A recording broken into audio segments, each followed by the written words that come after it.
Good morning, everybody, and a huge warm welcome to those that are here live. We love it that you are here, and those of you that are sharing by listening, because we hope that what we share with you today is useful. So we're bringing this session today. It is the Postgraduate Association, SCU and SCU Careers and Employability. So I'm going to pass it over to Alison, who's going to introduce this workshop, and then I'll take it from there. Thank you so much, Alison. Thanks, Beck. So welcome, everybody. I'm Alison from the Southern Cross Postgraduate Association. I'm very pleased that you made it here along today. So today's going to be about winning cover letter and selection criteria. We are recording, and I'll post it up to our YouTube channel, and I'll pop a few links in the chat box for you. But also next week, Beck, is resumes and LinkedIn, isn't it? Yes. Yeah. So some different keep orders. an eye out for that. Yeah, and we found that the whole series nicely together. Yeah, because you're going to feed your resume into your LinkedIn, but we've tried some different combinations. And so that's the combination that we'll be doing next week. So please either come along live. We'd love to have you guys here, or tune in from home. Thanks, Beck. Over to you. Awesome. All right. Thank you so much. It's so nice to see you, Alison. Good to see you too. Fabulous. Okay, let me pop this back up on here. So I'll just start with a welcome to country. So we acknowledge and pay our deepest respects to the ancestors, elders, and descendants of the lands upon which we meet and study. I'm mindful that within and without the buildings, these lands always were and always will be Aboriginal land. Oh, we got something unusual happening. Ah, there we go. Okay, so cover letter. Let's just start with the absolute essentials. So you are going to ensure that you have, I was just talking about this in a class yesterday, in a face-to-face class at the Gold Coast, is that it can be unusual for different generations to present a formal letter, and you don't know who is going to be receiving the letter. So it is absolutely best to target your letter according to kind of almost old school. So it is going to include full contact details, all of your contact details, and all of their contact details. Best to use their surnames rather than their first name. It should include a date. It's also going to include your education, your achievements. I'm going to talk all about all of these, your relevant experience. So if you've had the opportunity, I know that some of you guys get the opportunity to do our social work students education, our Masters Tourism Hospitality, sometimes do some placement. If you have got placement, fabulous. Ensure that you include details of that in your cover letter. Your previous work experience, any volunteering activities, other training, if you've got memberships to professional bodies, professional associations, and your signature. Now that might sound like a lot. That is, you may have a combination of these, and you may not have other training. And one of the things that I really started to express to people is that you're only at where you're at. And if you are, sort of looking at this and thinking, oh, well, I haven't got other training, or I haven't done volunteering last week, tune into last week's session, because it was about career success. And it is those small little tweaks that we can make. And it might sound like, I don't have a lot of time to do volunteering. And in fact, there's a really interesting study that's just come out of Stanford University, and It's actually about the latest well-being around how to, greatest features of success is actually about adding, believe it or not, adding things to our lives. And it doesn't mean, you have to volunteer all day, every day, but adding things that bring you joy and greater meaning into your life. And of course, that feeds into your career. And so tune into last week's session for career success. So putting the suite of what you have right now into that cover letter for your potential new employer. Now, one thing that I do want to say right here, somebody said, I was in another class, that they're like my ding-a-ling-a-ling moments. This is a ding-a-ling-a-ling moment. What I often see is either things that are in people's resumes. They have some really outstanding achievements, but it's not mentioned in the cover letter. And the cover letter, you don't want it to be too repetitious, but if your cover letter is not capturing the essence and the best of who you are, it may not get to the chance to have your resume up in front of the eye of the recruiter. So make sure that the absolute best of who you are is still captured in that cover letter. So perhaps we'll take just a moment. We've got a few of you guys in the session here. Anybody like to just share about their own experiences for a moment about what your cover letter looks like at the moment, how you feel about your cover letter? Yeah, I mean, you're obviously here because you think there's a gap there around cover letters, and but how do you feel about your cover letters today? For me, cover letters, I just use a general one, which is, I understand, is wrong. I have to customize each and every one based on the actual application. Yes. Which I kind of want to know how to. Yes. Okay. Great. But I can understand, because there's lots of things to add, and you can't just add everything to everyone. Yes. Like some information might be to your disadvantage, but right.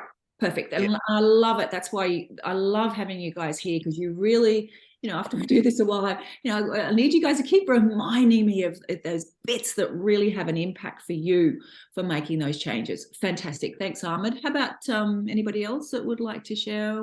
Tanya? For mine, it's just, I did a cover letter in the 90s. Oh, so things have changed a little since then. And I guess I came today to find out what things I'm now missing, because the landscape has changed. I need to know what it is that I need to upskill myself in, and how do I make it more attractive going forward. So, it, like I think Ahmed was just saying, it's pretty general and pretty basic, whereas I'm now trying to capture that, exactly what you just said, put your best self forward in the cover letter, which I haven't been doing. I've just been doing this is me, this is what I've done, I haven't made it impactful. So that's the bit for me. Yeah. Right. Okay. Fantastic. Thank you. Fabulous feedback. Erwin, is there anything that you mentioned? Right. So for me, mostly my career was on like research in plant science. So most of in the things that you've listed there, I could have relevant experiences, but not so on volunteering activities. Yes. Things like that. It's mostly gonna be just revolving on what skills I have in my publications and my work experience and something. So, well, it's nice to know that you could add a little bit of spice in there, like those kind of extracurricular activities outside than science. So I want to know that. Yeah, so there's and this is I think one of the greatest challenges now with automation and with so what's going to happen in any chance that you get to send your application directly to we had somebody here last week who had the chance to email an application. You've got a human being, and so you've got greater chance because you've got that access to a person, and they're going to pick up on particular things in a slightly different fashion to the algorithms of Seek, and you're not going to know what all those algorithms for Seek are in Wow. terms of what they want for that specific app. And so there will be a little bit of potentially you could even start almost dummy running some cover letters for similar jobs and seeing what is picking up in the algorithm through, because you're predominantly perhaps going to use Seek.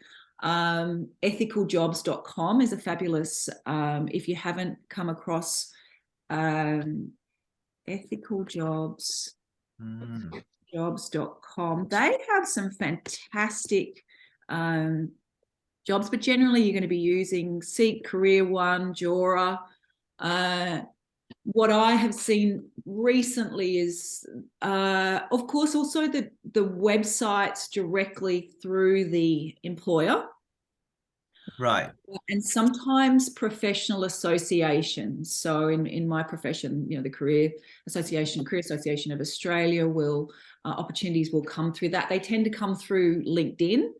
And we'll talk more about what I have seen a huge shift in probably the last 6 to 12 months, and I'll talk more about sort of resumes and that sort of stuff next week, is that there's a lot more opportunities coming through networks because there is that lack of potential participants, employees in the marketplace at the moment. So individuals are almost kind of recruiting through their networks, and also there's a lot of reposting, and there's reposting for jobs that what I certainly think normally would have well and truly sufficient number of applicants. There is a lot of reposting, and it's being reposted by, you know, people in the middle, they're reposting it almost for their HR and things like that. So there's some real shifts and some changes going on there.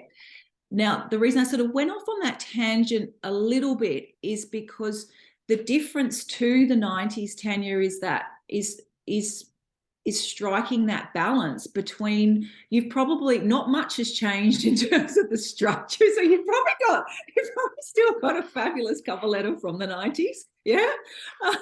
And one of the tricks now, and that's why perhaps that suggestive dummy running, is you actually need to find out what the algorithm, and there'll be some similarities. Next week, I'll in fact talk about setting up your LinkedIn profile, and that will be really, really important. I'll link that one. That will be linked to the resume, because I've learned some things about setting that up, and then looking at what sort of feedback comes back when you apply for position, because that's how you start to figure out what they want in your market. So then, yeah, but that's a whole conversation for next week. But it does kind of feed into this.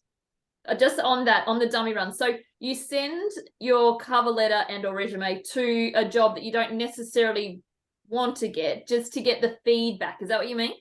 Yeah, just to see how you, because what will happen is you'll see that there's changes all the time, but you'll see, oh, your employer's opened up your application, or you can see they've read the application, or they won't even read it, and the machine will read it, and then it'll be, nope, you're not even in the running. So how do you know that? Like how? Well, yeah. So once you set up your Seek profile, you will, and in fact, I don't think you even need to set up your Seek profile. You will apply for a job through, through Seek, and you will, you get updates from them.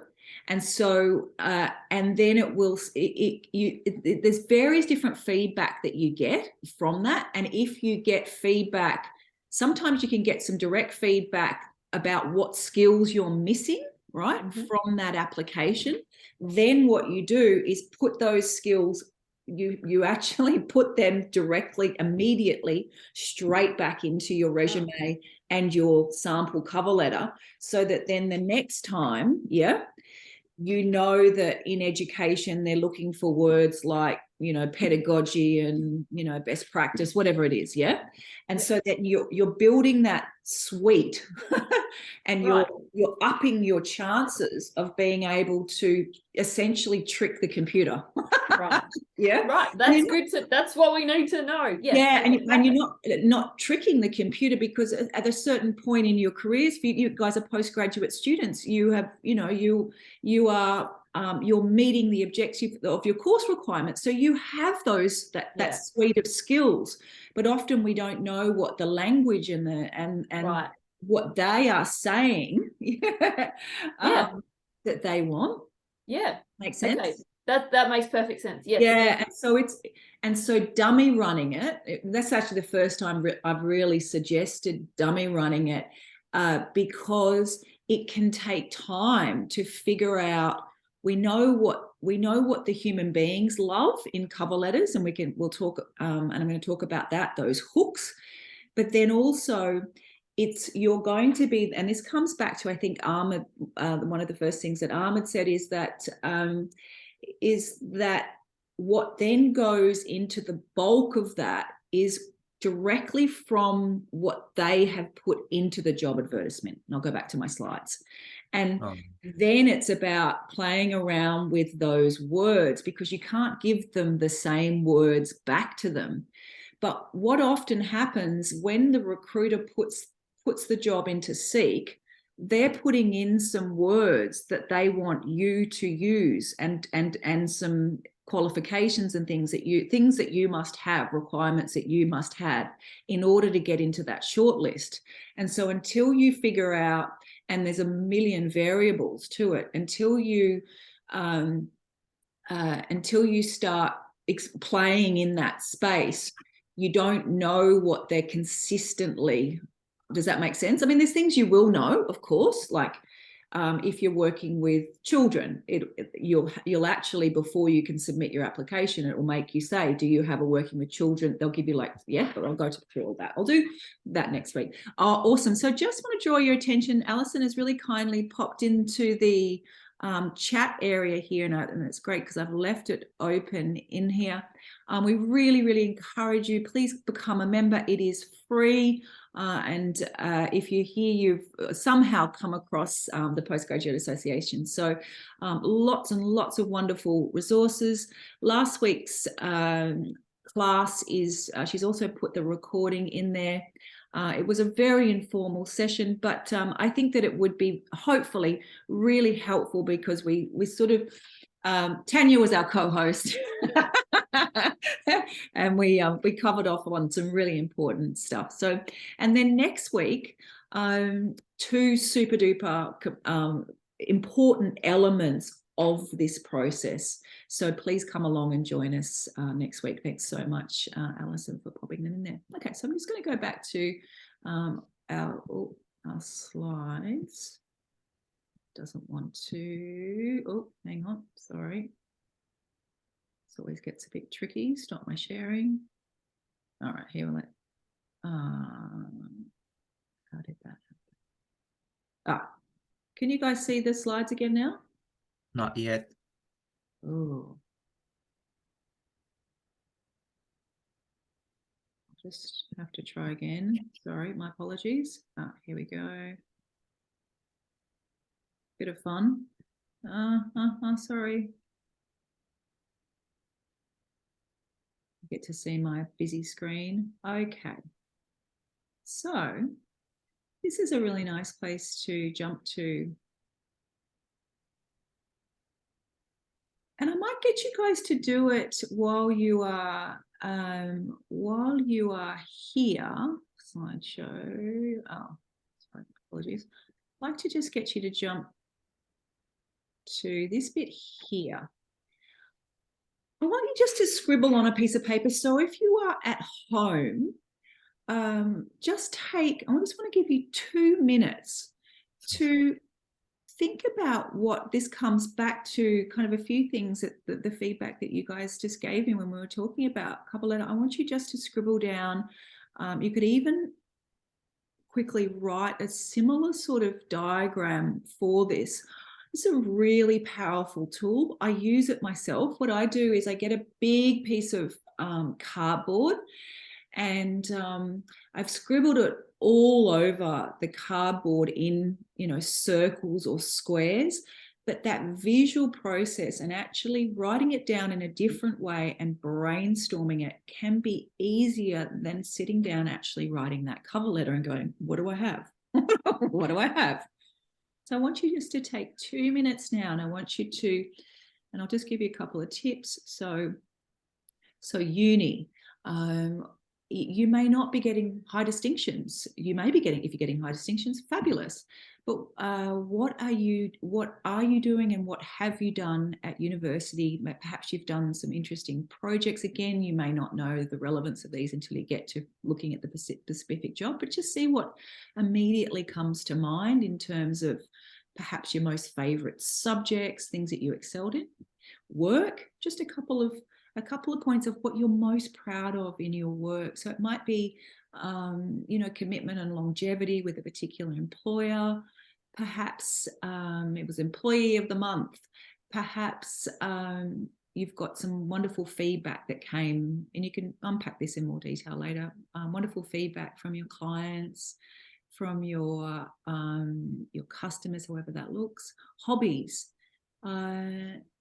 Hobbies, you can call them interests. You can weave, I think we talked a little bit about this last week, you can weave those interests back into, you know, making deeper connections with those of the people that you know, in your network, and also they can demonstrate particular aspects of who you are. Travel always looks, and again, you may or may not have traveled, so just unpack what you have. Travel, most people are curious about travel, engaged by discussions about travel. Not everybody though.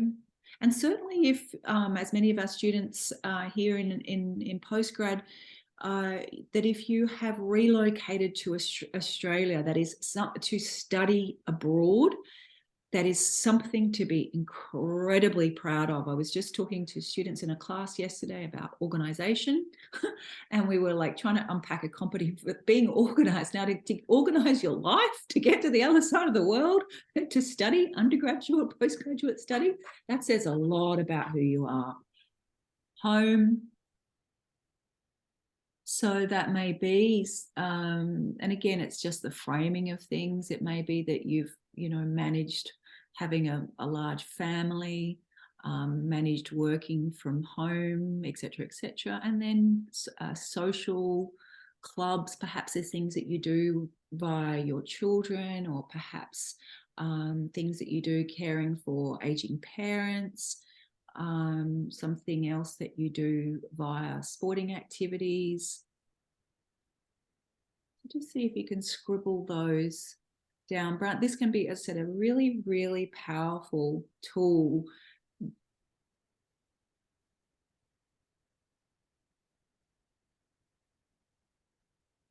And having that visual and keeping it somewhere handy and just adding to it.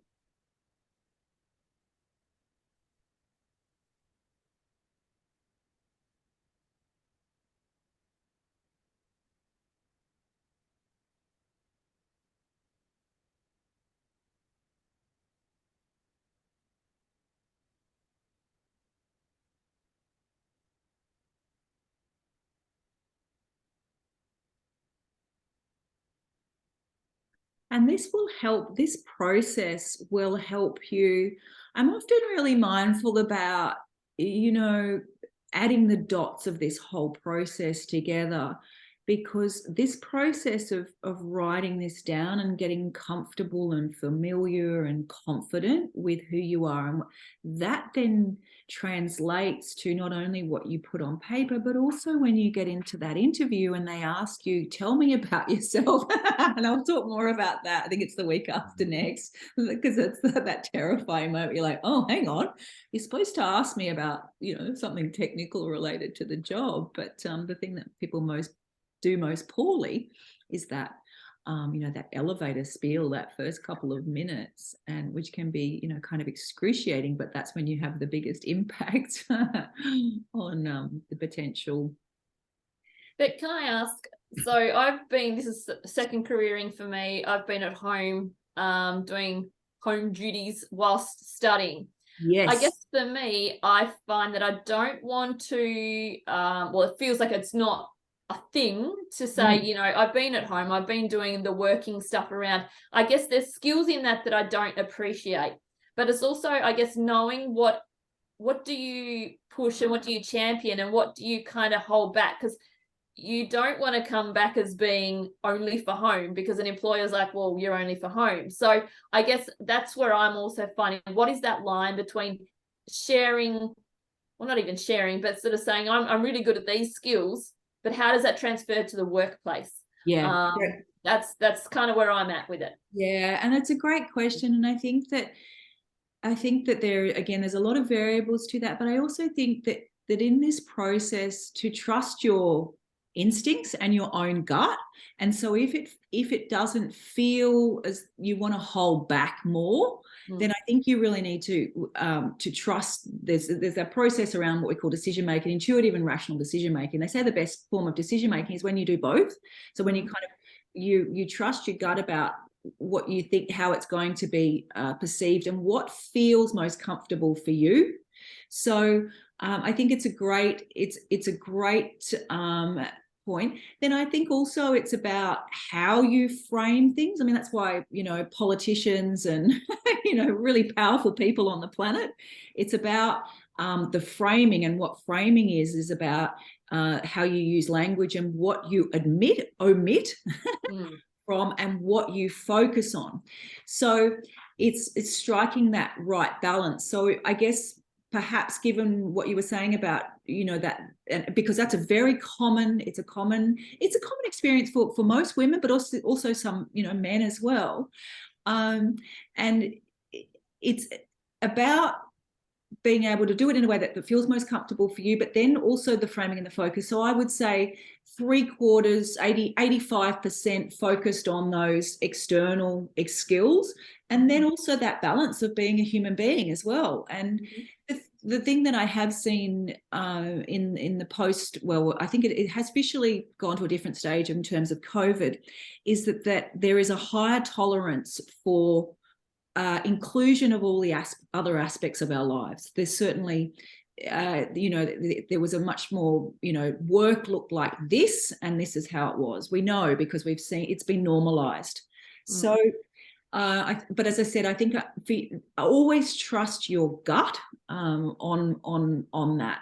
I've seen it done really, really well in terms of women that have, it has been women in terms of the examples that I've seen, not saying it's not relevant for men, where a couple where they have been able to beautifully articulate those responsibilities that they have had at home. But it's a fine art. Yeah. So I would say focus on everything that you have outside of that, and focusing on what you are See, the thing, for one of the amazing benefits for when we get to this point in our lives is that you said you've already had a full career, right? So I would be focusing on the employability skills gained from that career, coupled with, if you want to, that part of the other aspect of your life, and then also your placement. You've been doing placement? Yep. Oh yeah. So for you, placement, it becomes for those of postgrad and undergraduate students that are doing placement, that is actually starting to tell, that's where I would put the bulk of then work backwards. Because if you are fortunate enough, I'm a humongous advocate for placement, because that's already the reframing of your new story. Okay. And then the same for those that are doing PhDs or, masters research, that becomes the bulk of that new story, because does that make sense?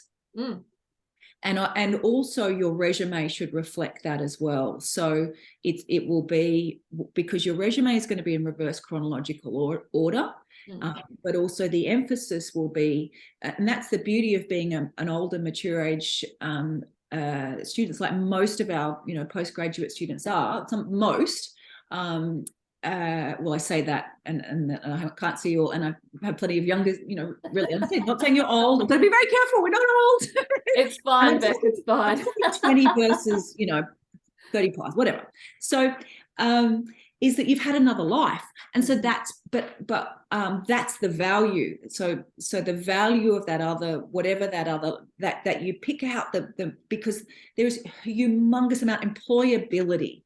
So what employers are really, really recognizing is that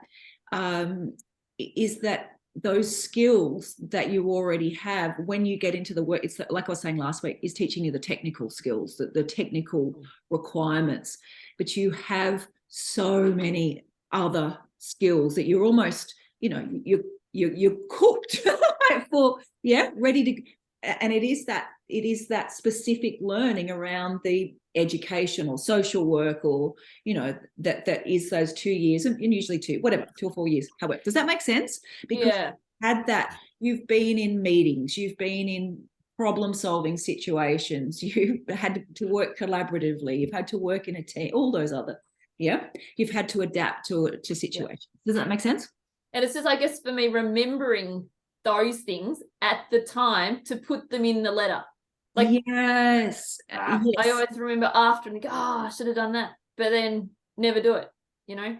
Yeah, and I guess that's where what you can do is start a little folder on your computer somewhere. And I was actually, again, you know, different contexts, but teaching some of this stuff yesterday at the Gold Coast, is that even though you don't need it now, so save the resources, even save this recording in there, so that you have it for, you know, and this is for everybody at home, a different time. So you come back and you're like, oh, okay.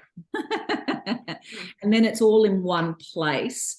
And then even your drafts. So as you, because what you'll probably find is that, you know, you guys you're super duper amazing, all of you. You guys will go straight off into something really quickly. And then a time will come in your life where you want to head in a different direction, or you see it, and then you'll be like, oh. And then if you've kept them all in a folder, you're like, let's go for some cutting. I'm missing my folder. That missing folder. Yeah. So pop it in there, and then it just makes your life easier, because you will never know. You never know when different elements of your life you'll be back to something that you'd been engaged in or intrigued at doing at some point in your life. And if you've got them, you can go, oh, that's right, I applied for that position, and then I got a call back, but then I ended up getting this thing, and you've already got something there. So that's wonderful questions. Let's go back to, so with that said, let's keep this little diagram that you have. Right. And so this point, this is one of my favorite slides, actually, is that this comes back again to, I think it was Ahmed's point, and it's also sort of a mishmash of everything that around the concerns about what we think about goes into a cover letter. And it's also what's going to be top of mind for your interview. Okay, so consider your placement, internship, or recent role. Okay, and of course there'll be many variables for that, depending on, you know, if you I know that a number of our students at some point, I know that our students change, but you know, that have done tourism, and then quite soon after that have done masters in tourism. So it might be, you know, the combination of the work that and we've got MBA now anyway. So it might be that it's a combination of some of the work that we've done, maybe a little bit of placement from the undergraduate degree. So just again, that point of just being at where you're at, and then knowing that with some small little actions in your life, doing some micro learn, that you can change this story to not change the story, you can improve the story to further stand out as the time goes. What was the most valuable things that you learned? Because when you focus on the value of that learning, it shows that engagement with your profession. So communication. So if you were working, you know, patients, clients, families, people with disabilities, people in I know we have people doing postgrad mental health. If it's so if those of you doing PhDs, perhaps it's research. That might be the project that you worked with. It may have been, you know, the professionals to do with the other professionals that you've worked in, and how they have navigated their research, etc. And then what employers most want to know is, what did you contribute? What did you bring? So thinking about, and I think when we shift to contribution, it almost takes that, you know, that kind of tall poppy out, because essentially we are all employed to contribute to an organ in our working lives. It's about contributing to whatever that organization more broadly is trying to achieve. So if you're in education, your contributions were around, you know, maybe there was service to, you know, to other teachers, to, you know, to other staff, to mentoring programs, to particular cohorts of students, to et cetera, et cetera. So we've got some other examples there. Contribute to the quality of improvement, manage a high caseload, implement interventions, specific. And back to what I mentioned last week, you're going to have very specific language for your profession. The language that Ahmed will use will be different to the language that Tanya will use, and so forth. So Erwin, you're all going to have your own industry or research-based language. So, and that's one way to really stand out. And if you think, oh, I don't know what, you know, if it doesn't come, it doesn't immediately come to mind, have a look at the projects that you're working on, have a look at your assignments, have a look at the course objectives, looking at your assignments, looking at your placements, looking at the things that you need to do in order to achieve your placement, what you're doing, et cetera, et cetera. And then what was anything noteworthy that you learned from your mentors, supervisors, and other staff? That can always be a really, again, a positive approach and a way to kind of take that, like, oh, what did I do? So this is sort of like just a different way to, a different lens for unpacking the same, not the same information, unpacking the information that's already there. It's just accessing it in a slightly different way. What would your employers state are your key strengths as an employee?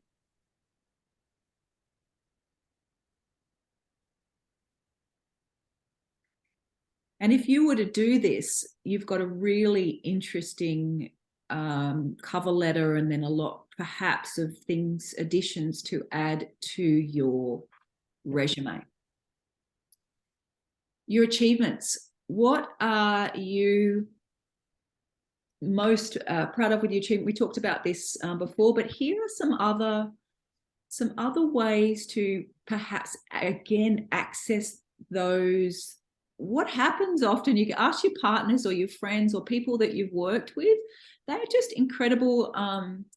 Your parents or your grandparents, they actually remember all of your all the little wins in your life along the way. They have like this really cute little storage box of the things almost that they're most proud of you. You forget it, don't you? You forget your things. Oh, absolutely. But what you'll find is that those around you, your besties, your children, whoever your peeps are, your best, they will, they remember those highlights, because they, parents and grandparents, they're just proud as punch. And as you just forget them as you go along, and they are there. So being times you've worked as part of a team, winning an award, good results in exams, assessments. And again, don't be too alarmed if you are only, again, as I said, you're only at where you're at. Now, sport is always really highly regarded, whether it's individual sport or whether it's, of course, team sport is looked on really favorably. Improving efficiencies, customer service, quality awards, etc., etc. So this is probably one of the most oh, hang on, important to, this is a little bit of a ding-a-ling moment. Sorry, we're having a little, here it is. There, a little bit of a driving issue today. Okay, so when this brings us back again to when I was asking you guys about, you know, things to do with your cover letter. This is what I would take probably the easiest thing to do. What I would do is take a screenshot of this slide and the next slide, so then you don't have to come back into the recordings. And I would actually and then I'd just put it into that folder. This hasn't changed. Oh, I'm surprised that date up there didn't say 2004, because it hasn't changed actually since the 90s, as we were saying. So, and one of the reasons that I was saying yesterday is that you've got to think about, you want to go err on the side. You don't know who the recipient is going to be. And so although, you know, work, even, you know, I've seen a huge shift in how we do work. I've noticed that, you know, working with even, you know, bosses and things, we do a little bit more informal chat. There's on text message and things. And even, you know, sort of 3 years ago, even though we could text, it wasn't done quite like that. But you want to make sure that you still, you know, baby boomers, the old school is still there. And this is the absolute safest way for both the machine. And what I mean by the machine is, you know, the algorithms and the machine, and also for the human being. Now, but here's another little ding-a-ling-a-ling moment. Don't put any what we'd love to do is put like a lovely little border up the top of here, or I've seen some really pretty and some really nice formatting. Don't put a lot of formatting in this or in your resume, because the computers that read resumes, they don't understand formatting. And what happens is that, and this is a really sad fact, is that there may be, again, fabulous people that have gone and got beautiful resumes. They may have paid somebody who perhaps, not that it's easy to become out of date with this stuff, that, you know, they might have paid someone to format their resume in a particular resume and cover letter in a particular way, and the machine they hate it. So very, very minimal formatting for both your resume and your cover letter. It's an absolute ding-a-ling-a-ling-a-ling moment. Can I ask photo? Yes, no. Oh yeah, great question. Yeah, so what I've started to say around photo is that the general feeling has always been no, but what happens is they're going to look at, there is the photo on your LinkedIn anyway, but what I have observed is that in the first stages of the process, the machine is not looking at your LinkedIn, right? And also, again, this is an observation, I have noticed that employers aren't actually, they are getting you off to interview without even looking at the LinkedIn, which is a really interesting feature that I wasn't aware of. But I would say absolutely a picture on your LinkedIn, non-negotiable, because not everybody's on LinkedIn now, but certainly more professionals are on there in the last few years than they were, you know, in the 5 years, you know, it's been around, maybe 15 years or something. So absolutely have a LinkedIn, and I'll talk about some things I've been following. I've taken a different approach in the last couple of years to really watching behavior on LinkedIn. I can tell you all the hints and tips, and then I'll tell you, you know, things that I've been observing around what's effective in terms of behavior on there. So a photograph, not on your resume and cover letter, but it's not a no. The only thing is that it's just, it's a tricky thing, because they're going to see your photo on LinkedIn anyway. But the rule of recruitment, and it happens every day of the week. But generally speaking, employers are not allowed by law, but we know that it happens every day of the week, to discriminate against someone based upon age, gender, ethnicity, etc. But what happens is that it happens it happens. And so, but there's also a lot of bias. Somebody might not like red hair. And so if you can get all, and then if you get into the interview pool, maybe when they get into the interview, they like the color of your red hair when you get in there.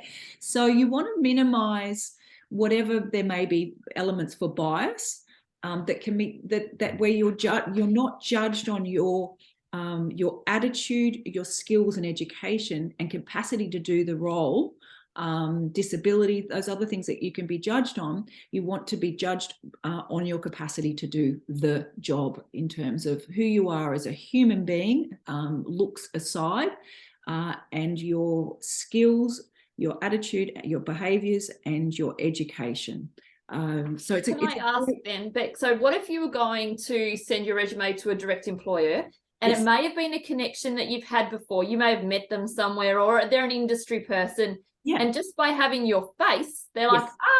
I know that person. Yeah, great. But that's why I wondered, Yeah, does it have a place? yeah, and it's definitely not a no. Like in that instance, absolutely lovely, and you want to absolutely. I couldn't agree more. And I have actually seen the photo. Oddly enough, I've seen the photo situation with all those inclusions of what I've mentioned in terms of age and gender and ethnicity. I've seen it mostly done really well. But that's just I think that even probably professionals in my field are even more cautious than I have. I've actually seen it predominantly done very, very well.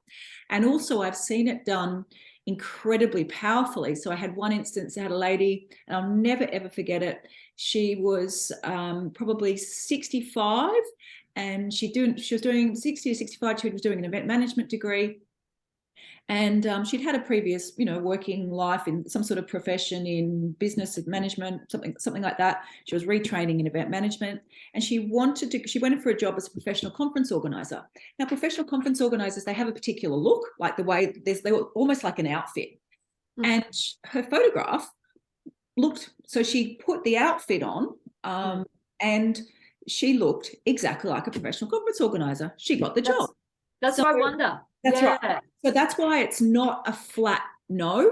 Okay. And in her, and then I had another instance where a young lady in a also doing tourism event, something like that. She wanted a job as like a radio DJ, and she kind of had that sort of young, funky. She looked like a radio DJ on, and it worked really well for her. Right. She also got the job, and she'd put a photo on there. Yeah. So it's about the end of the day, they want to be able to see that you will fit in with whoever is in their organization, essentially, that fit. And the one thing that is really important when we're going through like career success and making decisions about the energy and the time where we apply, go on and have a look on their website and look at, is everybody on that website, are they all young? Is there no diversity in any of their, or are they all of a particular color, or are they, because it can actually be quite revealing and quite telling. And also, I mean, that sounds like a, well, not a cheeky way, but almost like a bias way to go around, but it is actually showing their bias. Yeah? So you want to go where when you want to focus your energy, there are plenty of organizations, and there's plenty areas of that there should be more. And, there's a great debate around at the moment about how employers now need to not just have quotas about women with disability and diversity and gender, that they actually need to do it rather than, and they need to live and breathe it. Yeah. So we're at that point now. So I think we're at a really, we're not there yet, as we know in all these sorts of things. Yeah.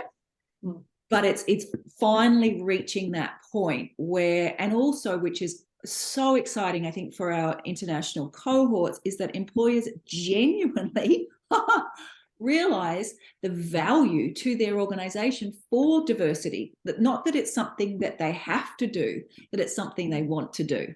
But initially, we're still in that, we're not fully there. So when you're making the decision around using your best time and trying to make, your best to look at what the representation is in terms of, and then you know that when you show up, that there isn't that immediate sense, well, how is this person, everybody here is old or everybody here is young.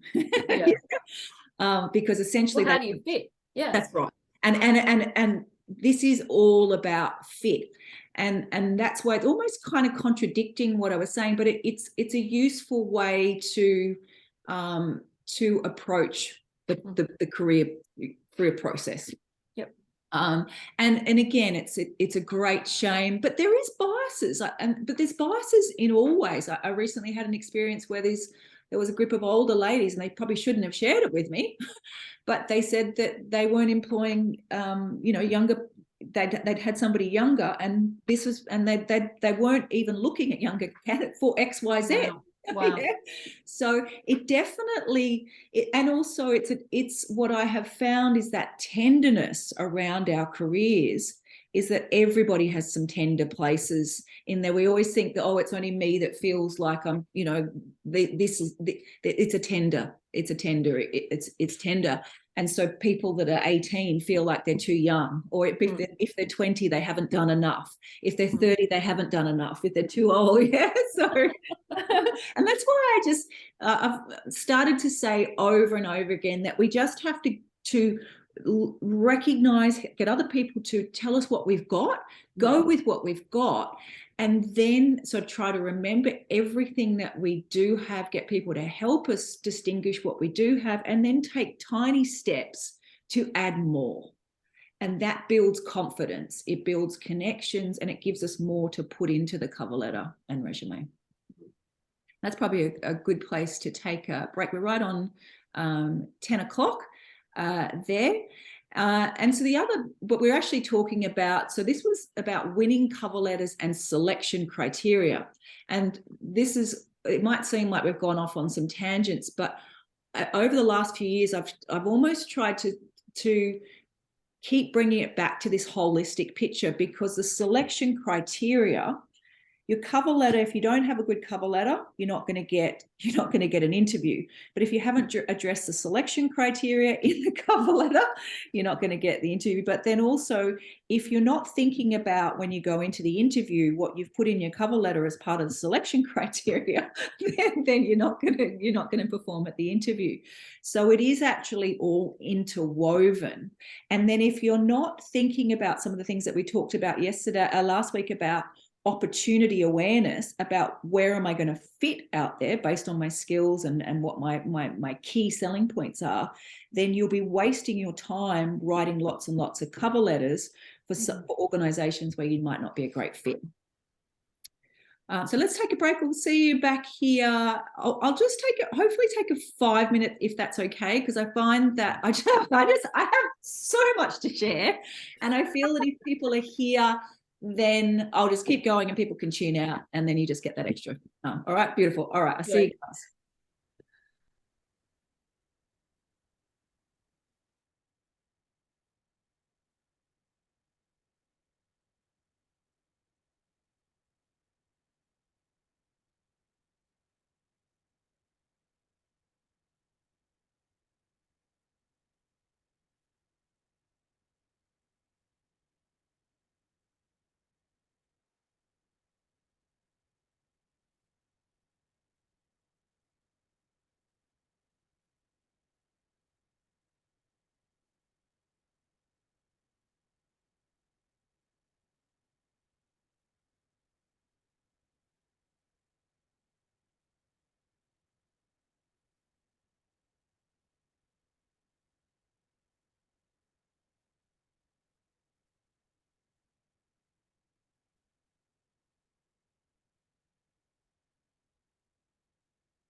Okay. What I do want to do is just really quickly go through the content of this. So up the top, the only thing that isn't in here is I would include your LinkedIn. You know, of course, I said, like, the machine's going to probably, most chances, read it first. Put your LinkedIn up the top here. You can actually you rename your URL so that you're not so it's not long and including a whole lot of numbers and things. Pop it up the top here.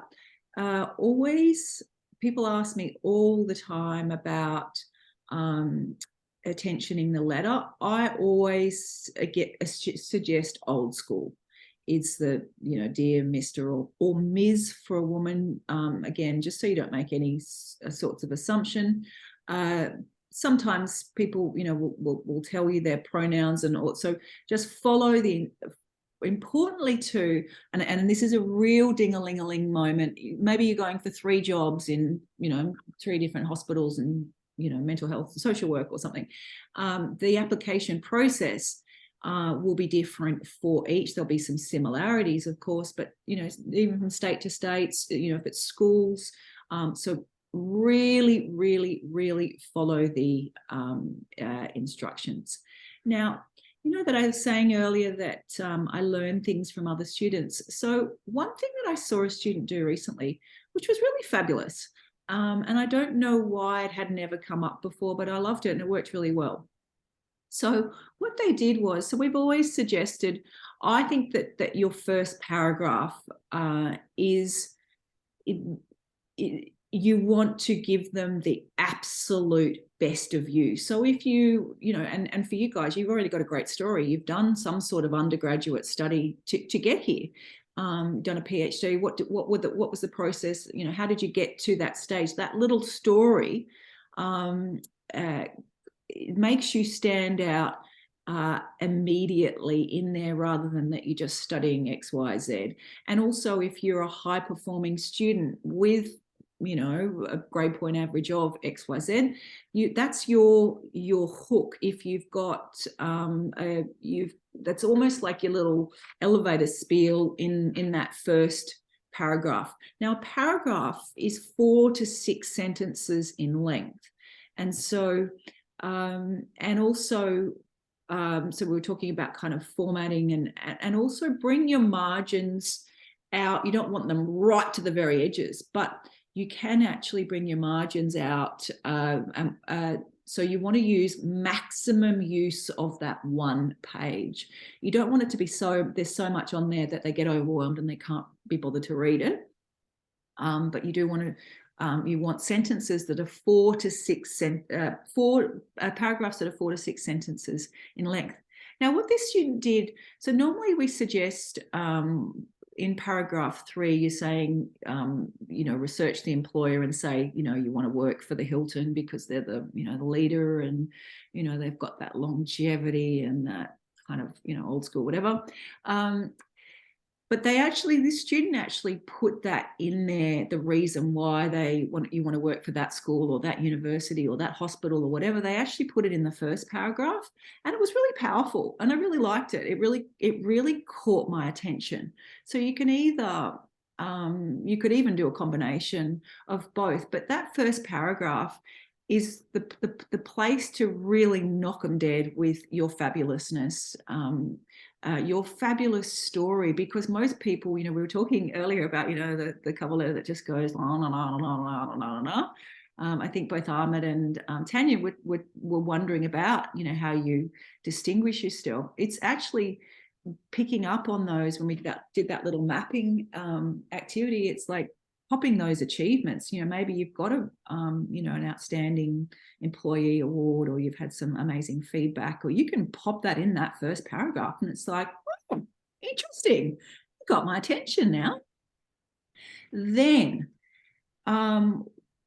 back to, again, I think it was Ahmed's point about the criteria. So then you're getting, yes, it was about how to make it specific to the role. what you are then doing, and you will, and this is where it comes back to what I was saying about that practicing and trial, is that you're going back to that job advertisement with your highlighter, and you are taking out they will tell you all over that. Some job advertisements will tell you in great detail, and some of them will be quite poor about what they tell you about the job. Now, what I have observed, and this is, I don't have a research study to support this, but my observation is that have a look at the love that they have put into that job advertisement. It's not necessarily mean that you're going to go into an organization that's going to love all over you, but if they have taken the care to put branding in there, to if there's, you know, that if it's look at the language that they use, apply for jobs that literally get you genuinely excited, rather than the, oh yeah, I'm qualified to do this. Shift it to what ignites me, what makes me. So I actually joke with my friends that you know, friends in the business, I say we look at job advertisements. If you start to feel exhausted by the time you get to the bottom, guaranteed you're going to be exhausted in that job. And it might sound like a bit of a joke, but if they are saying they want to pay you $80,000 a year, or 60, or even 120, if they, you know, okay, over 100, yeah, put everything you want in there. But if they're asking for something, you know, 60, 70, 80, and they want you to like, and you're still half an hour reading the job advertisement, there's a red flag. Yeah. So, and then also, if you feel bored to snores reading it, you it's going to be harder for you to get into that job interview and say, hello, I'm here, I love the sound of everything that you do. So here is my absolute ding-a-ling-a-ling moment for everything that you do for your career onwards, in terms of your cover letter, the work you say yes to, how you engage. Look at what energizes you. As I said last week, you don't have to feel energized all the time, but you do, you know, the world it's tiring at the moment. Yeah. We're in a huge change on the planet. So we need to be mindful about how we keep showing up and being our best, happiest, healthy selves. And most of us have to work. And so we want to shift your work and get that working life. And again, it sounds like a very privileged thing to do. We still can make it is work. It is an absolute privilege, but then we can make decisions as we go. People are bitching and moaning. How much do we listen to that? Yep. How much do we engage in that? All right. The organization is going through a redundancy, and that is really tough, and you've got to show up. So balancing that, but how does that relate to your cover letter? Because reading the job advertisement, you're going to be responding to that. And what you'll find is it's a lot easier to write a cover letter for something that lights you up than something you're half interested in. Also, you're encouraged, I cannot encourage you enough, is to write a cover letter for a lot less jobs and put 10 times more effort in. And what you'll find is that it'll equate to the same amount of time. But if you're applying for 20, 30 jobs, all right, you're no more likely to get that job because they can see that you're just churning it out. Right? So you're not going to get a hook. So it can actually be a much more strategic and a better approach. It might seem like, oh my God, and you might get down because it's not happening. But what you're better off to do is go for what you want, go for less of them, and then watch the feedback. So, okay, they didn't pick that up. How can then you send it to the careers team, show them the job advertisement, show them what you're looking for. You go to Career One, they give you a free service, send it there. So then you get feedback from LinkedIn. So then find out, where am I going wrong? Is it the machine, right? Then you can start to really drill down and find out where you may be missing the point. And it might be something really simple. It might be, you're not getting the key words, but you've got to explore, particularly if you've been into our sessions and then you've had somebody review it and you've had a machine. I'll talk about some tools. In fact, I might just pop it in here. Oh, no worries, Ahmed. Is that what was I going to say? Oh, resume worded. I mentioned that last week, just in case people don't come along. I think it's www resume worded. Put your resume in there. And you can also put your LinkedIn in there. I don't know about the cover letter. I don't think the cover letter goes in there. Anyway, I'm going to quickly just dive back into those slides. So your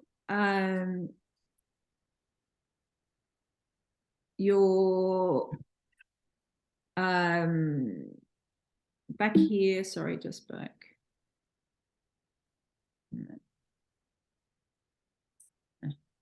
Sorry, I'm having a funny time with technology today. Here. Okay, so the middle of your cover letter, you're going to talk about your knowledge, your skills, your attitudes, your abilities. So that fit for the role is all going to go in these next couple of paragraphs. You can actually add an extra paragraph in there. See how you go with space. That middle of your letter is everything that you can find, as it says over here on the right-hand side, the selection criteria, everything that you can see from that job advertisement. They tell you you want to be willing, then you tell them, then you are available. Yeah, so you want to find very, very similar words. You can drop some of the words they use here and there. Also, I'll talk about that next week about getting yours set up. Hi, Beck. Sorry. Yes. I just have a question regarding on paragraph 2, because, for example, like in research or in science, you see listing on positions, say like postdoctoral fellow, they list like 10 skills that you almost like as if they want you to absolutely must have or something. But for example, if I take 5 out of the 10 asking skills that they're saying, but I know that the others are kind of, I'm confident I can do, but it's just that I don't have the practical experience. So how do I put that in my cover letter saying that, you know what, I'm pretty confident to do this, it's just that I don't have yet the experience. Or if I phrase it like that, will that be a bad thing to put in a cover letter, because they might get a feel like, oh, you're not really, you know, fit in here and you will not get selected or something? Yeah, great question. Okay, so there's a lot to unpack there. The first thing that I would say, and I said this actually to some people yesterday, is never, ever, ever, never in an interview, because it comes back to framing, politicians, never say what you don't have. All right. So never, ever say, I don't have this. And I don't want you ever to say, I don't have it and I'm willing to get it, unless it's something like, so it might be like some sort of formal piece of paperwork, like like it's an absolute essential requirement. Like a membership to association, just say, you say willing to get it. But back to your point about this is where there's a very important variable. So this is another really important ding-a-ling-a-ling moment. If there is specific selection criteria that's attached, so universities, government positions, not-for-profits will often have a separate selection criteria, and they will say and education, they will say you need to answer that. Sometimes they'll say answer it in the cover letter, and sometimes they'll say in a separate document. What I would say for any university research role, not-for-profit organisation, education, with anything that has the selection criteria, like is that I would, and then you have to look whether they say one page. It can be very hard to address all selection criteria in a one pager, but sometimes there'll be a million variables. But when there is separate selection criteria, like the example that you've given, Erwin, when around the, like there's 10 criteria, I would actually go about addressing all of them. And you just focus on what you do have, all right? And then I would also present them exactly in the order that they're going to say communication skills. So then you're going to, write a paragraph if this were a research position for a university or for, or for some sort of, research institute, anything that they're going to need a separate selection criteria. So then I would focus on every, and if it's something specifically, like you say, some sort of tool, Right. Something like tool. experiments. This is the experiment. You should have done this. Yeah. Or this is the kind of analysis. You should have done this. But Okay, cool. So I haven't really done it, but I know I can. Okay. So then I would just frame if you've done something similar, which in a tertiary environment in your study, you just focus on, or you've done it on your plate, you focus on that.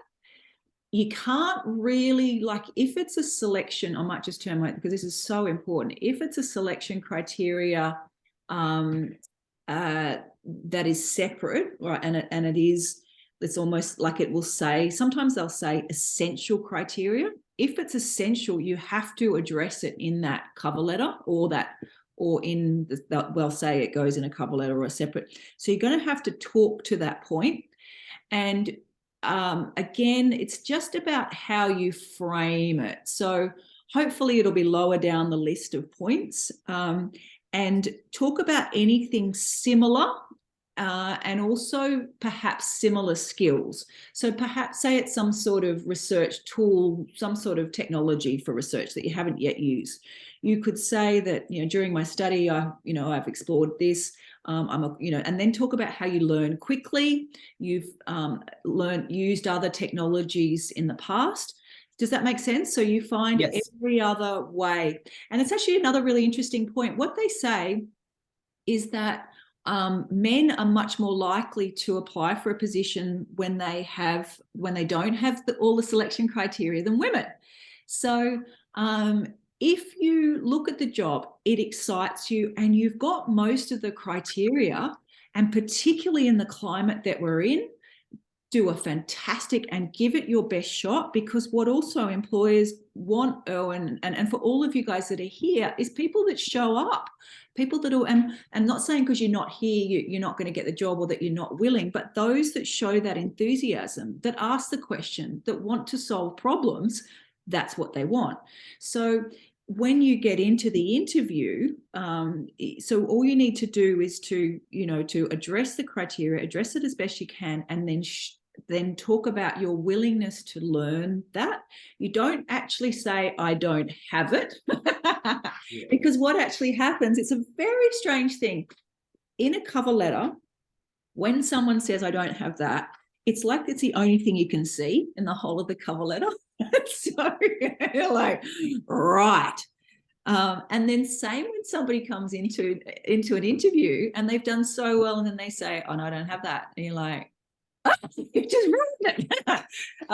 So really? Not, but it's like, I don't know how to explain it, because the spotlight is, so you must just be very, very careful of how you frame it. And then it's such a great question, because it's going to come up.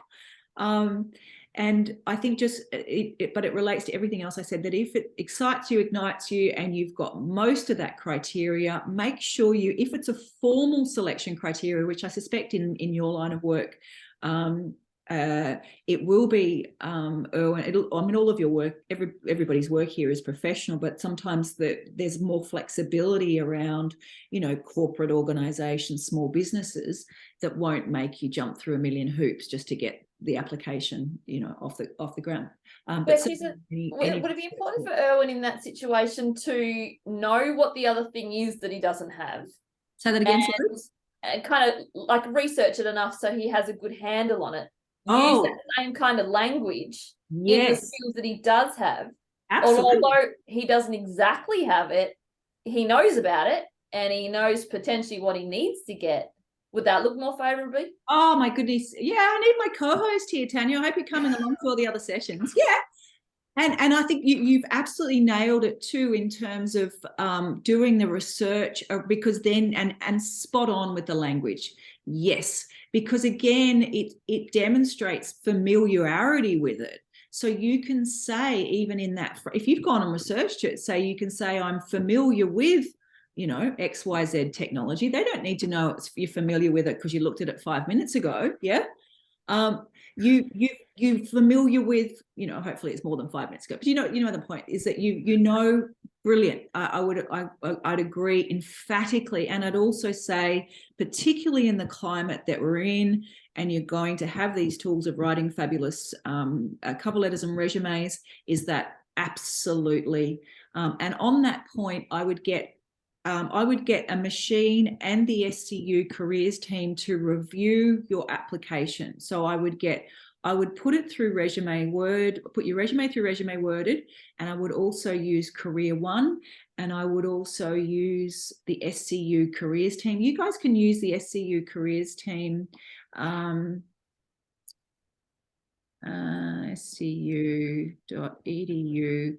You can use their service. I'm going to run some sessions, some one-on-one sessions at the end of this series. You can use the and I'll run them, you know, throughout the year at the end of each of the series that we do.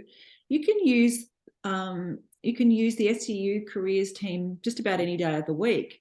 They're amazing. They do mock interviews, they do cover letters, they do, particularly if you're going for like a very detailed selection, like ones that you will be probably relevant for your field, Tanya. Oh, and Diana, I didn't catch the course that you're doing, and it was Ahmed that left before. So anything that's, you know, kind of research, any research institute, association, anything outside of small business and the corporate sector, and there's a detailed selection criteria. Until you get really comfy with doing them, and until you get a hit on one of them, keep going back to the careers team. And don't worry about keep going back. We've had, I've got actually, I told you guys that I do these, I call it Pro Bono Friday.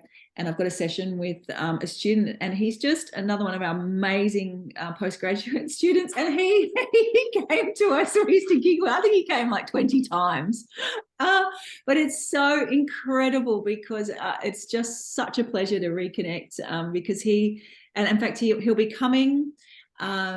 If later this year, we'll do the international students, and he came along to that session, and he's I told him a couple of days ago, 450 people listened to his has watched his YouTube clip on international student. But my point is, you can use the careers team, keep going back to them. They're there to help you. So we're going to give you all the tools, apply these tools, and then get somebody, both a machine and Susie's just absolutely fabulous. Oh, hang on, you won't be able to see Susie because she's going on long service leave. They're all fabulous. Oh, we got Carolyn here. Hi, Diana. Hello, Caroline. Awesome. Carolyn, I'm so glad you're here. All right, I'll keep going. I love the things that are coming up. So Diana, I know you also arrived a little bit later, but this is all recorded. And also for you, Carolyn, we've put in the chat box there, Alison, this is run by the Postgraduate Association and SCU Careers.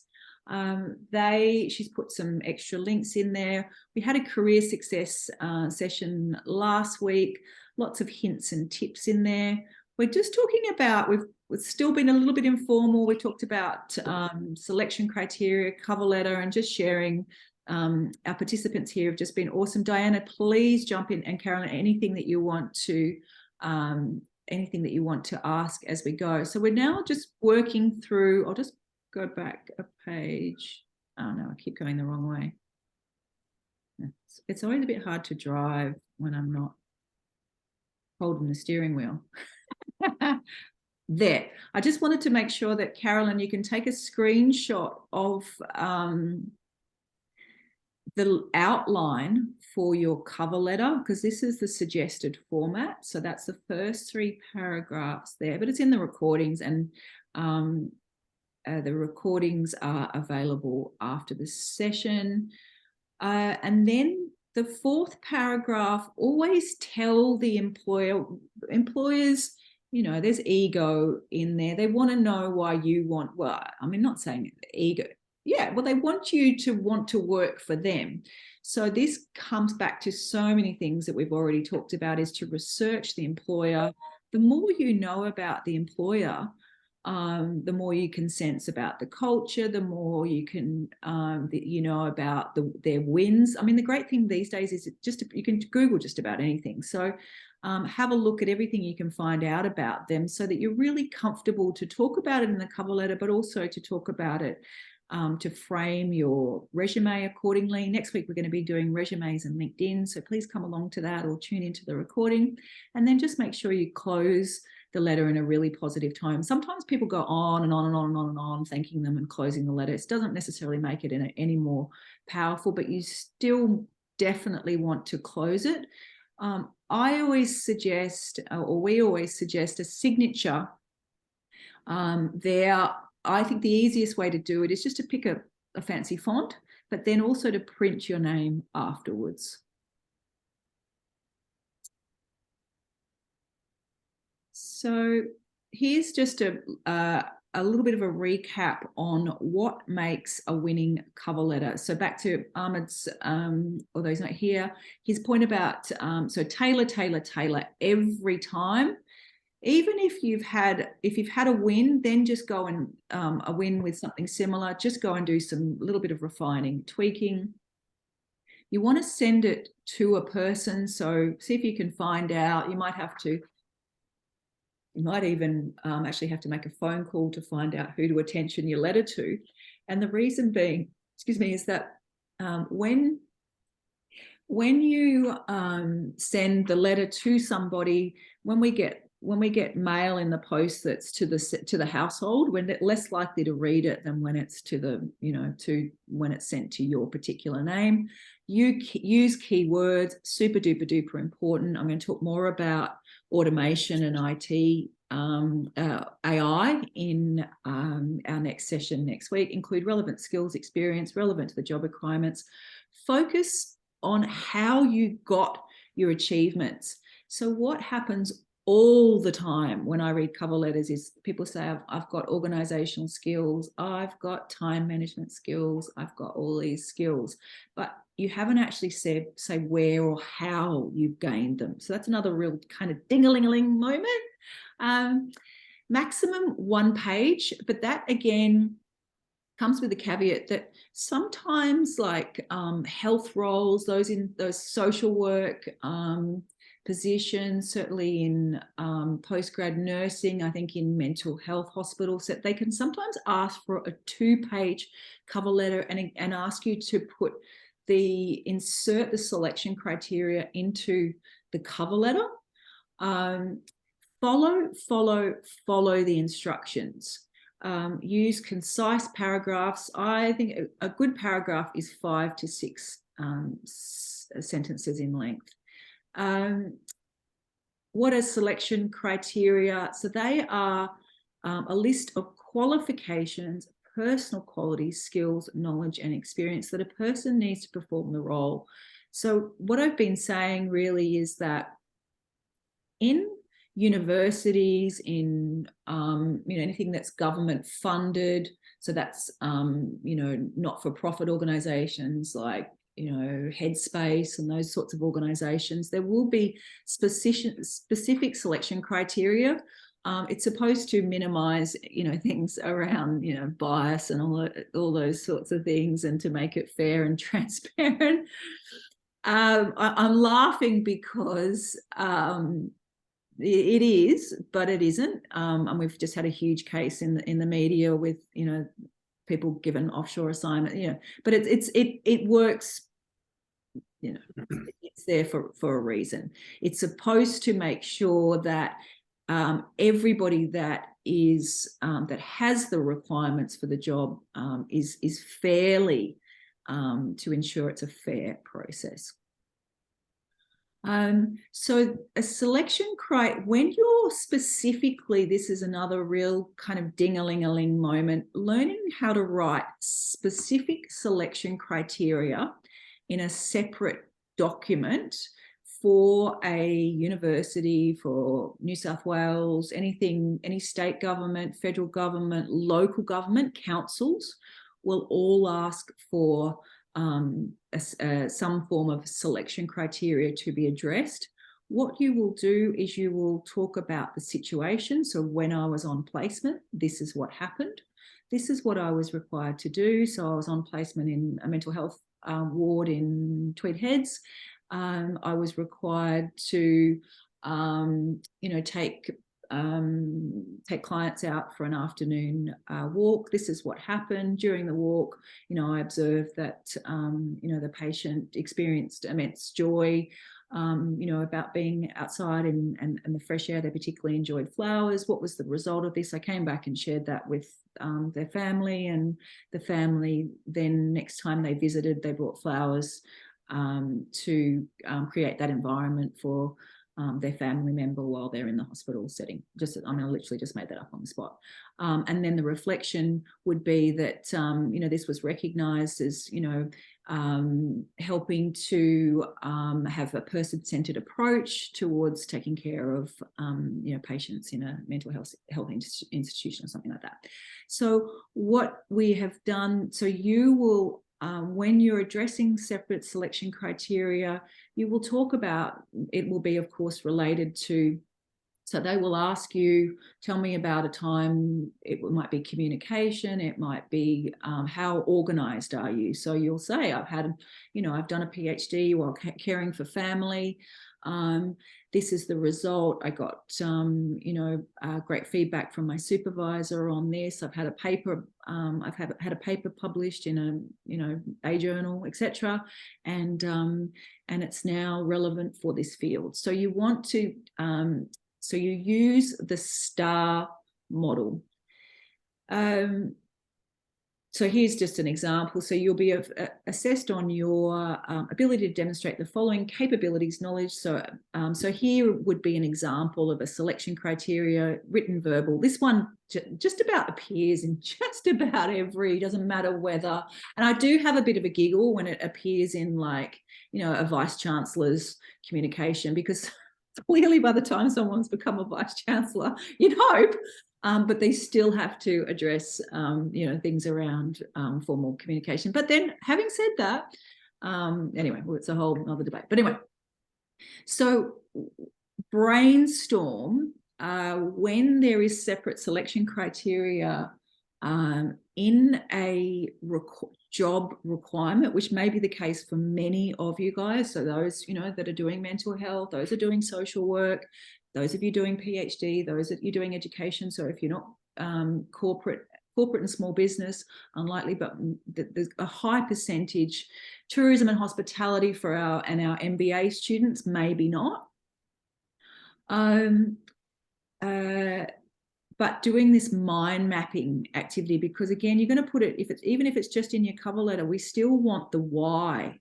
So we're all communicating in different forms every day. We're communicating in Zoom, we're communicating in Blackboard, you're communicating. So even if you think, oh, well, I haven't got all these things, Beck's talking about, you will have them because you will have done some assignments at university. You will have, most people will have had some sort of part-time work or some little volunteer where you've had to communicate, you've had to work on your ideas, express yourself, etc., etc. So the mind mapping can be really helpful. So here's just a couple of tips around general selection criteria, and this applies to even if it's not asked to go into, as best you can. This comes back to Erwin, we were just talking about this. Try to respond as best you can to all criteria, depending on if it is something like all those examples I've used, state, local, state, federal government, health, all those other outside of small, then you must do all criteria. Use an active voice. Try to show the results of your work give examples. So that's examples of things, problems you solved with your research, et cetera, positive, succinct. Overgeneralize, that comes back to the beginning where Ahmed was saying, you know, about is when it's just like, oh yeah, he or she has just sent out, you know, 50 of these cover letters. Be mindful about boasting or exaggerating, because you're going to get into the job interview and you're going to need to be able to confidently talk about that. So you can be creative with the language, but don't, you know, say that you don't lie. So make sure that whatever you put in there that you can confidently talk about, because invariably, you know, like it'll be Murphy's Law that'll be the one thing you'll be like, whoops.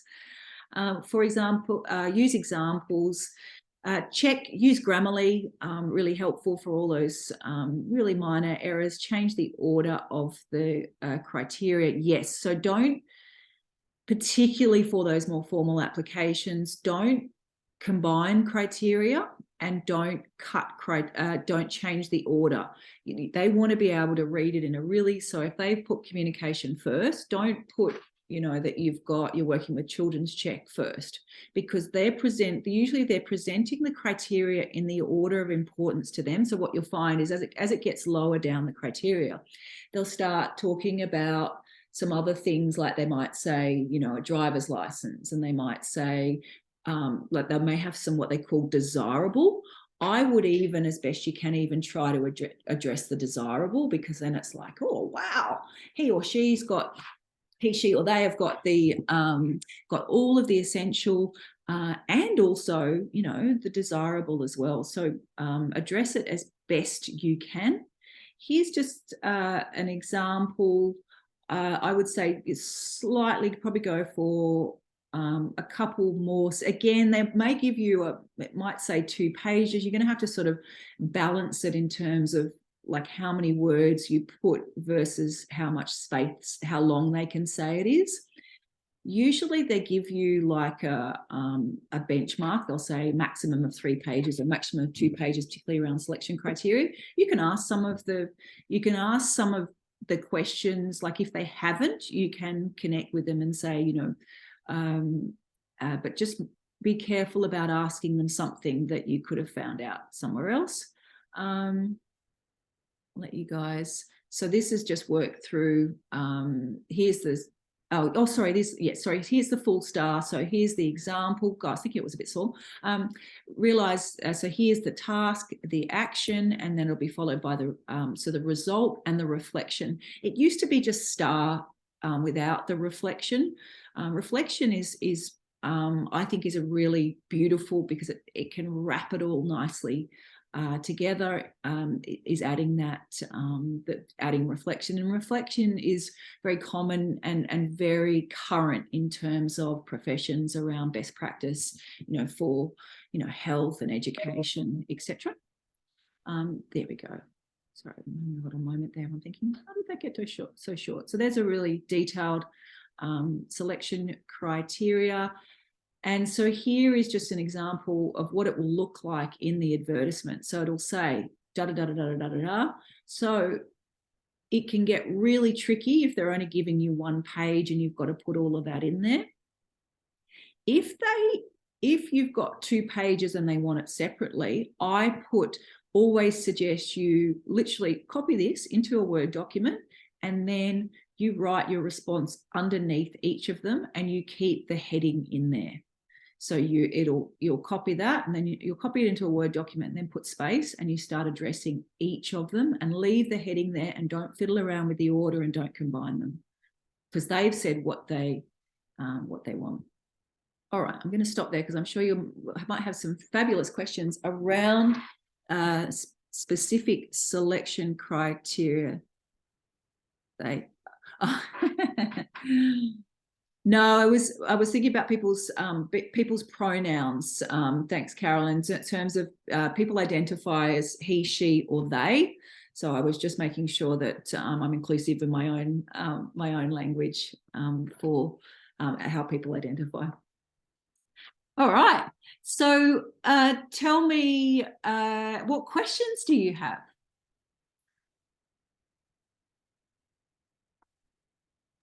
I was wondering if one of the essential criteria is a little light on or seems a little bit brief.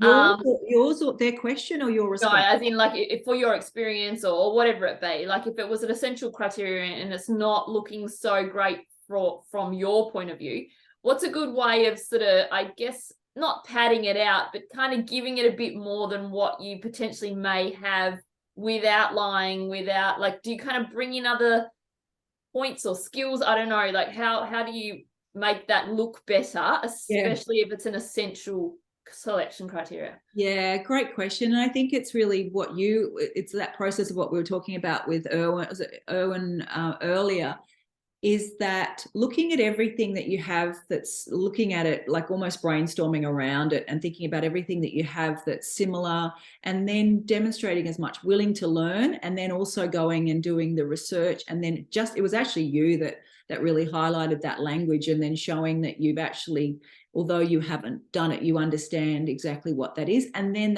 the final bit is that showing that are also willing to engage with this. And then also taking it a step further, and if it's something you can enroll in for free, and say I've already I've enrolled in this, or I've started the process for getting my membership.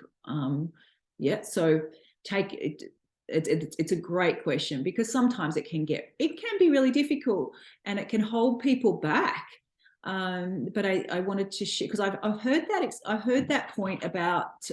In fact, it was in that article, that big article that I mentioned last week, but I'd heard it several times before about men being more likely to, and I hadn't actually ever seen it in writing. We've tossed it around as practitioners, and then I saw it again in writing in the Sydney Morning Herald, in that big article about older people in the workforce. And so I really, really encourage you that if it excites you, you're going to your application is going to stand out, because you've come here, you know how to get the help, you know what to put, so it's going to stand out. And then you're going to be ready to talk about, that thing that you, but not letting it hold you back. If it's something you really want to do and you've got most of the other criteria that you're comfortable with, half I think is hard. But again, depends it's very hard. There's a million variables in there, but I think if it really excites you, you can, and it depends what the missing criteria is. Because some of it can be really funny. Like there's one of the ones that actually makes me laugh, and it's actually that comes up. There is some sort of there's a police clearance. There's a particular level of clearance that they ask you to get, but you can only get once you're actually in the it's like the highest level of security clearance, but you can't get that until you've either been in that sort of clearance role, and then it's a criteria, and it's like That's the other part of, sometimes they advertise jobs that they've already filled. That's right. And that's something that you don't know coming in, where you get deflated because you tried your best and you thought it was a cracking application.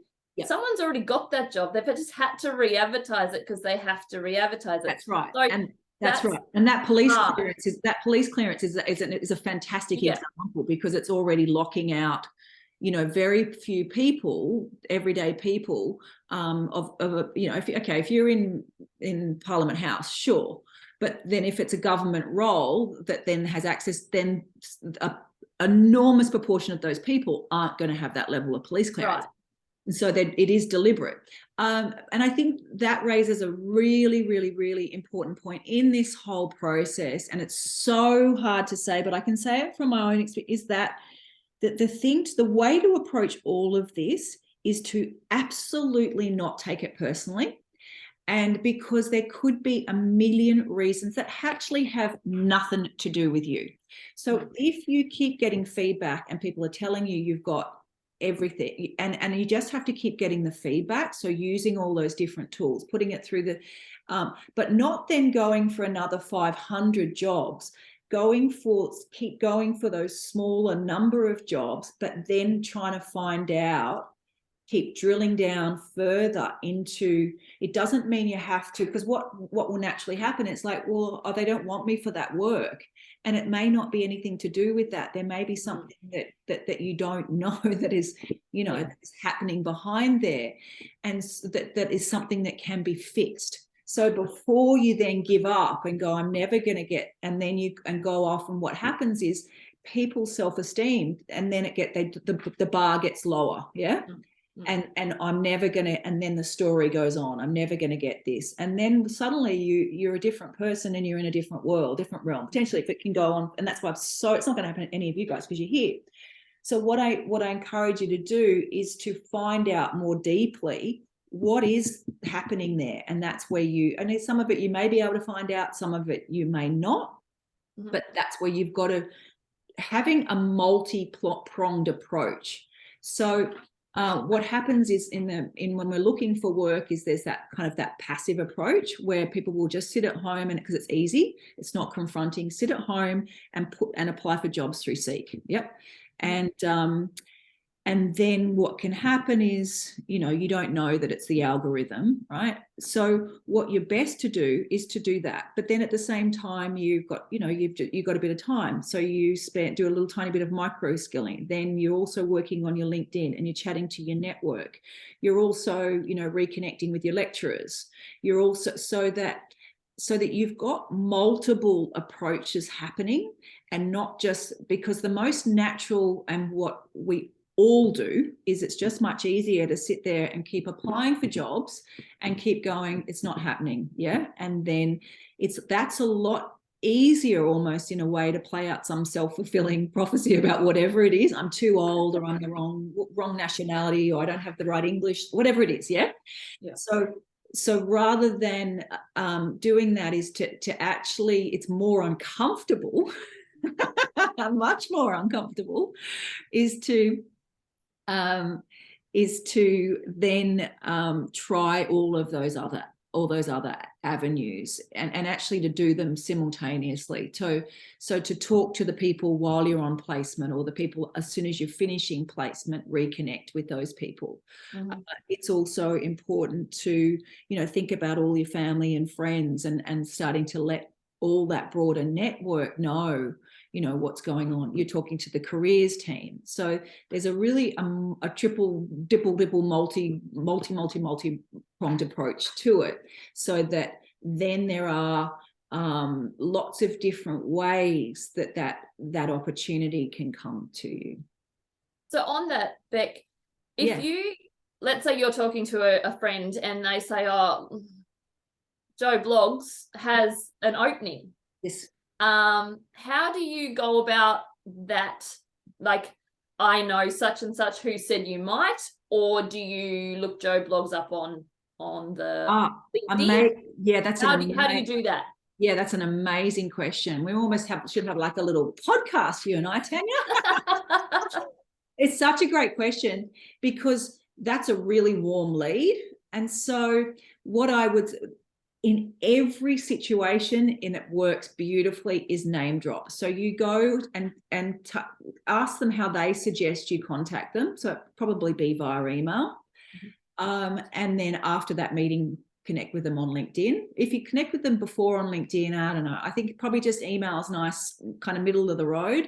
And you say, Claire, Suzanne, Steve, Ahmed, Ali, Christian, whoever it is, said to contact you about, and then so you write a beautiful short email, and then depending on what the role is, what the relationship is, perhaps you open that door before you then launch in with your resume, and you sit there, you start the conversation.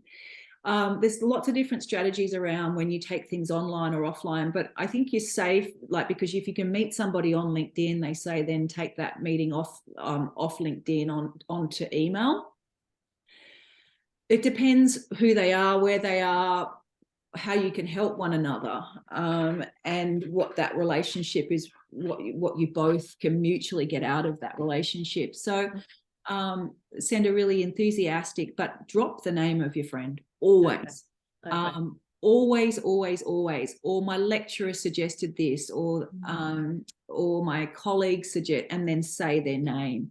It's beautiful on the recommendation or based on the suggestion of. It's honestly, that's a fantastic question, because that changes that relationship. And it also, it's not that there's a much better chance that they will respond, because next time they're in the supermarket. I just saw the funniest video of this thing when they said you don't want to see somebody, and then this person jumps into this tunnel. It's like when you're out and you don't want to see someone, and they'll be like, "Oh, that was Tanya." Yeah. So I didn't answer Tanya's friend. Yeah. So it makes them there's a much more of a need to respond. Okay. No, that's good to know, because for me, I don't want to feel like I'm relying on that other person, and or it's only happened because she's my friend or he's my friend. Yeah. I don't kind of want that to be the reason why you potentially want to employ me, but you've obviously got a connection with that other person. So but I mean, the point is, it's actually raised a really important point. 85% of jobs are not advertised. That's really how the world goes. It is my friend. And these days, people are so tired and so busy and so overwhelmed that they literally just holler up and down the hall, and then they put something up on LinkedIn, and then, that it's much more informal wherever it can be. Then they get somebody in on a casual basis. Of course, there's something, and then eventually that person gets a full-time permanent, Right. It's a different landscape and a different world. I mean, that's always happened, the friends of friends, it's always a network, but even more so because people are so tired, and so there's so many gaps in the workforce. They just want somebody in there to solve the problem for them. So being a friend of somebody is brilliant. Okay. That's why networking is just huge, which I'm so sorry I haven't had time to chat to you, Diana. Yes, so in the all this series are being recorded. Up here is the link, so that's last week's link. Alison from the Postgraduate Association takes care of all of the back end things in terms of the recordings. So you probably get an email with the link to the recording. I'll just pop my email address in there in case something does happen. And Susie, this is brought to you by SCU Postgraduate Association in conjunction with SCU Careers. I'm just a consultant that comes in to work with those two of those beautiful teams. So I'm so glad that you were here, and Diana, oh, that's fine. Thank you so much. It's just lovely to have you guys here. It makes a huge difference. Thank you to my co-hosts, Erwin and Tanya, amazing, and Ahmed that was here earlier. Great questions. It's just been so beautiful. I have to run now. I'm going to go and meet with one of our most incredible postgraduate students for a one-on-one session, and he will join us probably, I was going to say the middle of the year, but we're already in the middle of the year. He'll join us later on. I'll be back here. I'll be back here next week. Thank you.